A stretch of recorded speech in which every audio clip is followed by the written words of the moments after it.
తాకట్లో ఉన్న మీ బంగారాన్ని విడిపించి ఆ రోజు ఆన్లైన్ రేటుకి కొంటాం. Sharma gold company.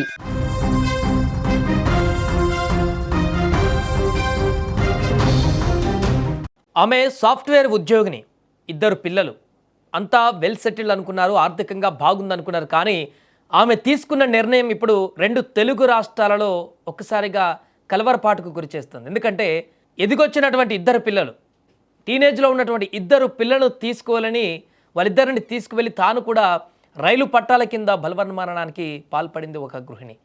లోకం ఎంతో వేగంగా పరిగెడుతుంది, కానీ ఆ వేగంలో మనుషుల మనసులు ఎక్కడో ఆగిపోతున్నాయి.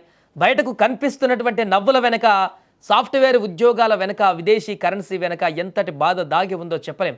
అన్నీ ఉన్నా కూడా నిన్న బోడుప్పలకు చెందినటువంటి 38 ఏళ్ల విజయ తన 2 పిల్లలతో కలిసి రైలు కింద పడి ఆత్మహత్య చేసుకునేందుకు ఇప్పటి వరకు తెలిసినటువంటి కారణాలు ఆశ్చర్యాన్ని కలిగిస్తున్నాయి. హైదరాబాద్లోని బోడుప్పల్ పరిధి హరితవనం కాలనీలో అక్కడ విజయారెడ్డి అనే 38 ఏళ్ల మహిళ తన తల్లి 2 పిల్లలతో కలిసి నివసిస్తుంది. భర్త సురేందర్ రెడ్డి దుబాయ్లో ఉద్యోగం చేస్తూ కుటుంబాన్ని పోషిస్తున్నాడు.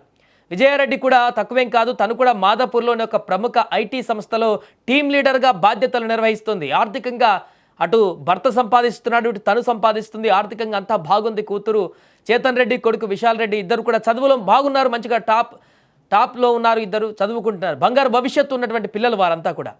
కానీ అంతా సవ్యంగా ఉందనుకున్నటువంటి సమయంలోనే కాలం కాటేసింది. ఈ యొక్క ఊహించని పరిణామంతో అపార్ట్మెంట్లో ఉండేటువంటి నైబర్స్ కూడా షాక్కి గురవుతున్నారు. వారు ఎప్పుడు బిజీగా ఉండేవారు, కాసింత టైం ఉన్నప్పటికీ కూడా ఆ టైంలో కూడా అందరితో కలిసిమెలిసి ఉండేవారు. ఎప్పుడు కూడా ఆర్థిక ఇబ్బందులు ఉన్నట్టుగా కానీ, ఇలాంటి గొడవలు ఉన్నట్టుగా కానీ కనిపించలేదు. అంతా సవ్యంగా ఉన్నట్టుగానే కనిపించింది వాళ్ళ కుటుంబంలో. కానీ ఇలా ఆత్మహత్య చేసుకోవడం ఏంటో మాకు కూడా అర్థం కావట్లేదంటూ నైబర్స్ చెప్తున్నారు. శుక్రవారం సాయంత్రం 6 గంటలు ఆఫీస్ పని అయ్యి తల్లికి చెప్పి తల్లికి చెప్పి విజయారెడ్డి తన కారులో బయలుదేరింది.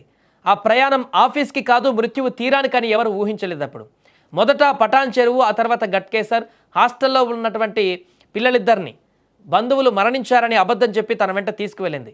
ఆ రాత్రి 11 గంటలకు చెర్లపల్లి రైల్వే స్టేషన్కు చేరుకున్న ఆ ముగ్గురు పార్కింగ్లో కారు ఆపారు. కారు తాళాన్ని కొడుకు జేబులో భద్రంగా పెట్టి ఆ తల్లి తన బిడ్డలను తీసుకొని రైలు పట్టాల వెంట నడక సాగించింది.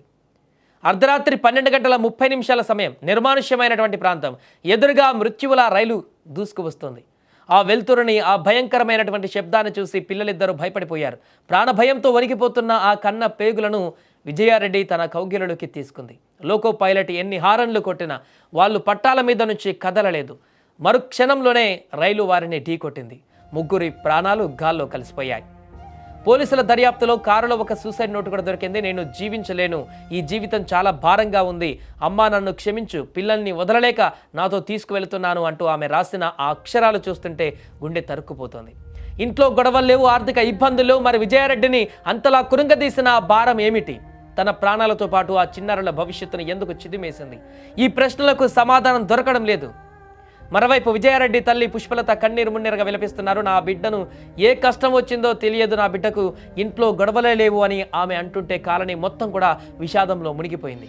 ఆత్మహత్య ఏ సమస్యకు పరిష్కారం కాదు, కానీ విజయారెడ్డి తీసుకున్న ఈ తీవ్ర నిర్ణయం 2 పూర్తిగా ప్రాణాలను కూడా బలి తీసుకుంది. ఏదేమైనా కూడా అసలు సమస్య ఏంటో కూడా తెలియనటువంటి పరిస్థితుల్లో ఆత్మహత్య 2 పిల్లలతో ఎందుకు చేసుకుందనేది ఇప్పుడు అంతు చిక్కని ప్రశ్నగా మారింది.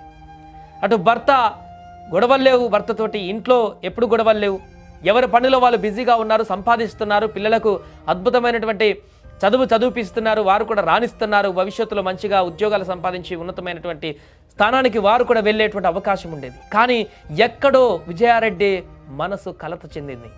అది ఏ అంశం? ఆఫీస్లో ఏదైనా జరిగిందా? బయట ఇతరత్ర ఏమైనా అయినాయా?